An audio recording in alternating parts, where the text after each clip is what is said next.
Benvenuti o bentornati in una nuova Story Crime. Oggi parliamo di un altro caso irrisolto, come quello precedente di Simonetta Cesaroni, di cui ho fatto il video, che vi lascio qui nelle schede, così andate a recuperarlo se non l'avete visto.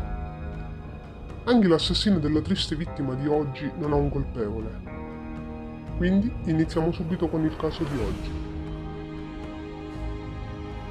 Siamo negli anni 40, precisamente nel 1945. È da poco finita la seconda guerra mondiale e la gente finalmente vive nella tranquillità e non più nella paura. Il 2 aprile 1945 nasce Simonetta Ferrero a Casale Monferrato, un comune in provincia di Alessandria, in Piemonte. La sua era una famiglia benestante e cattolica e da un paio d'anni vivevano a Milano. Il padre, Francesco, era dirigente alla Montedison, un grande gruppo industriale e finanziario.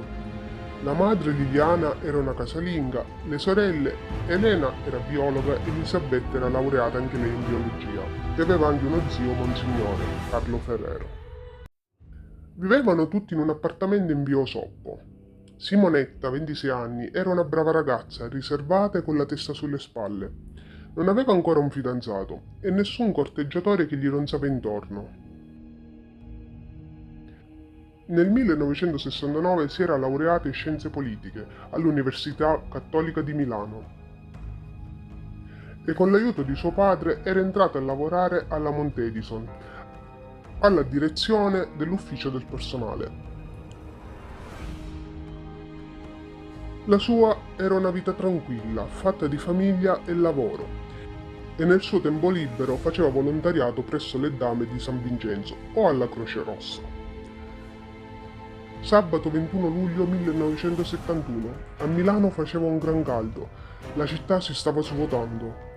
La famiglia Ferrero si prepara per partire per le vacanze, con meta in Corsica. Quella mattina Simonetta esce di casa per fare gli ultimi acquisti prima della partenza. Andò a cambiare le lire in franchi, poi si recò in una tappezzeria, in Corso Vercelli, poi in un negozio di estetica. Proseguì verso una libreria dove acquistò un dizionario tascabile, poi si recò in via Carducci, in una profumeria, verso le 11:30 e infine si recò all'Università di Cattolica. Ancora oggi non si sa perché Simonetta si sia recata lì. Le ipotesi più plausibili sono che Simonetta o doveva andare in bagno oppure doveva incontrarsi con qualcuno. I genitori di Simonetta, non vedendola rientrare all'ora prestabilita, vanno nel panico e ore dopo ne denunciano la scomparsa. 2 giorni dopo, la mattina di lunedì 16 luglio, un giovane seminarista di 21 anni, Mario Toso, originario di Padova, frequentante filosofia nell'Ateneo Cattolico, entrò molto presto all'Università Cattolica per assistere alla messa delle 8.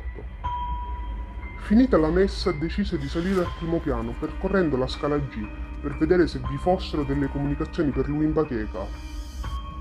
Attraversando il corridoio la sua attenzione fu richiamata da un rumore incessante di acqua di rubinetto, provenire dai bagni delle donne. Pensando che qualcuno lo avesse sbadatamente lasciato aperto, aprì la porta e si trovò davanti una scena terribile. Il corpo di una giovane donna riverso a terra sul fianco destro e immerso in una pozza di sangue. In preda al panico scende di corsa dal custode e chiamano la polizia.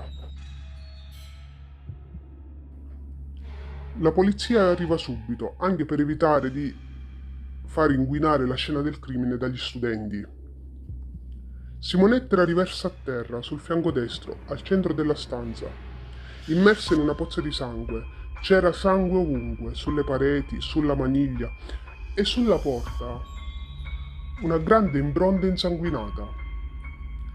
Il corpo di Simonetta è completamente sfigurato da un numero imprecisato di ferite d'arma da taglio. Il cadavere fu riconosciuto. Era quello di Simonetta Ferrero. Per la certezza, il riconoscimento fu affidato a parenti lontani, perché il padre fu colpito da un infarto e la madre ebbe un collasso appena appresa la notizia. Nel rapporto del medico legale che effettuò l'autopsia risultò che Simonetta fu colpita da 33 colpi di arma da taglio affilata. 7 colpi furono mortali. Aveva ferite alle mani che suggerivano un tentativo disperato di difesa. Il corpo era vestito e privo di segni di violenza sessuale. La furia che il suo assassino gli aveva riservato era qualcosa che mai prima da allora si era presentato agli occhi degli inquirenti. Perché tutto questo accanimento? Per un rifiuto di Simonetta? Simonetta conosceva l'assassino e l'assassino aveva premeditato l'omicidio?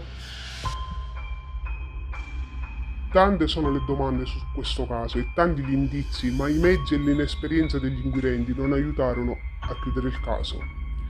Il primo sospettato del caso fu proprio Mario Toso, il seminarista che trovò il corpo, ma la pista venne abbandonata presto. Poco prima della scomparsa, la commessa delle profumerie si ricordò di aver notato una Fiat 500 accostata nel marciapiede di fronte, ma non seppe dire se la ragazza salì su quell'auto o proseguì a piedi. Fu escluso il tentativo di rapina finita male perché Simonetta addosso ancora aveva tutto l'oro e i franchi che quella mattina aveva scambiato con le lire. Successivamente fu ipotizzato come possibile movente la mancata assunzione di qualche laureato alla Mount Edison, ma anche questa pista fu scartata in seguito. Il 29 luglio, nella chiesa di San Protaso a Pezzale Brescia, si svolsero i funerali di Simonetta, celebrati dallo zio Carlo Ferrero. Le indagini però non si fermarono e si allargarono alla provincia, seguendo una segnalazione di 2 uomini che importunavano delle ragazze all'università. Ma anche questa pista non portò a nulla. Il 2 agosto gli inquirenti conclusero che l'assassino aveva tutto il tempo necessario per cambiarsi d'abito, lavarsi dal sangue e lasciare l'università a quell'ora deserta. Le indagini sulla vita di Simonetta non trovarono nulla di particolare. La ragazza non aveva fidanzati. La sua vita era lavoro e casa. Nel 1994 il prefetto di Milano, Achille Serra, ricevette una lettera anonima scritta da una donna che sosteneva che nel 1974, 3 anni dopo l'omicidio, una sua amica venne molestata da un religioso della Cattolica, che all'epoca lavorava all'università, e che venne licenziato perché aveva importunato alcune ragazze, ma anche questa pista non portò a nulla. E ad oggi il delitto di Simonetta Ferrero rimane irrisolto, senza un colpevole. Bene, fatemi sapere cosa ne pensate di questo caso e noi ci vediamo il prossimo venerdì con un altro story time. Alla prossima!